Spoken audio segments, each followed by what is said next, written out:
Hey everyone, it's Chris at Unior USA, and it was recently brought to my attention that I've made a video for you that explains how to use tire levers to take a tire off of a rim, but I never actually finished, never even started, showing you how to put a tire back onto the rim.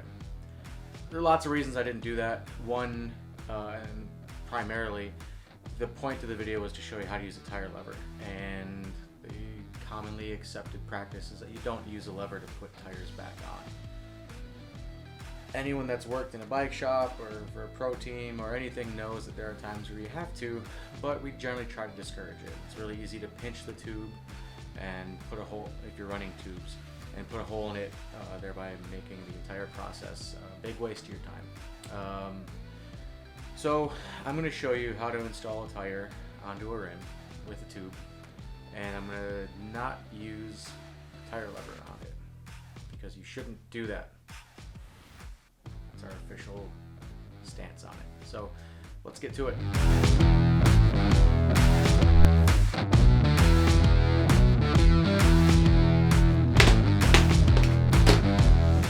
So let's get that out of the way. And first things first is we want a little bit of air in the tube. We don't want it to be flat like a pancake. We want it to be round like a donut. So we'll take our pump. I've got a compressor here in the office. I'm assuming you don't have one at home, so I'll use a floor pump to go along with it. And we just put a little bit of air in until it starts to hold its shape like so. Don't get your pump hose caught inside the tube. The next thing, and we're just looking at putting on a tire, we're not really getting too far into the inspection, but you want to make sure that your rim strip here is covering all of your spoke nipples, or the holes in the rim where the nipples would go in. And this one looks like it's centered pretty well and it's in place. So we'll take our tire and we'll identify if it has a rolling direction. This one does not, but you'll want to look and see if yours does. If it does, obviously you want to put it on in the right direction. So take a look at your wheel and your tire and make sure you've got them oriented correctly, like such. We will put one side of our tire bead into the valley on the rim, like so. Make sure that's all the way on. It's going to look something like that. I like to line up the hot patch or the logo with the valve. That way, if there ever is a puncture, it makes it a little bit easier to identify where on the tire we need to look for that foreign object. So you can see the valve hole where the valve stem goes through is right there. And we'll just put that through like so. We want to make sure that that's straight, not at any sort of angle like that.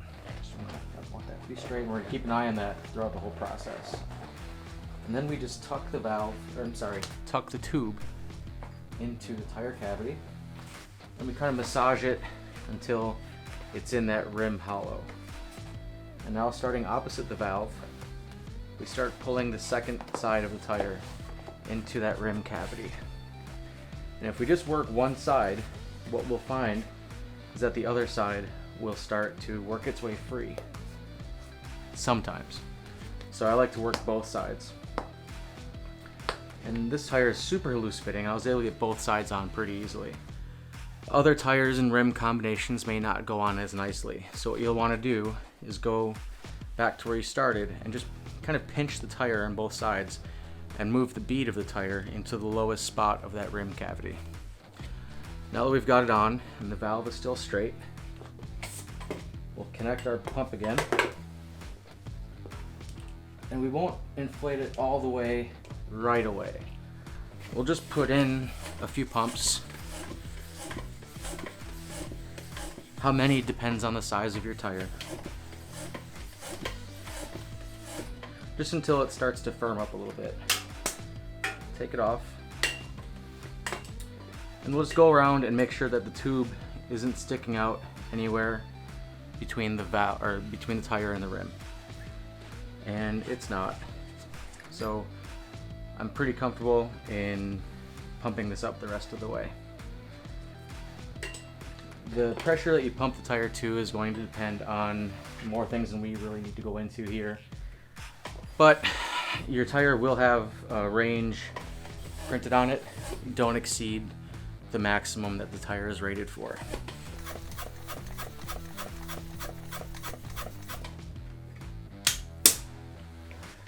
So it's just over 30 PSI right now, and what I'm looking for is to see if the tire is seated all the way around. And by seated, what I mean is if we look real close where the rim meets the tire, it's going to be hard to show in the video here. You'll oftentimes see a little line where the tire bead meets the sidewall. We kind of want that to be even all the way around. So you can just see it here, right in there. Now if we rotate over a little bit, you'll see that you don't see it here. That means this part of the tire isn't seated all the way. So we can try to just kind of pull the tire and hope that it works. Or if we're careful, we can put a little bit more air in, and that might get it to come. Actually, it's just starting to pop out right now. We still need to put a little more air in, it's too low. So I'm gonna do that and then we're done. And I'm just gonna inspect it one more time. And that looks pretty good. I'd say this is done. The valve, as you can see, is still straight. So we're good to go. I'm gonna go off and do the rear and finish the overhaul on this bike, and we'll talk to you soon. Thanks.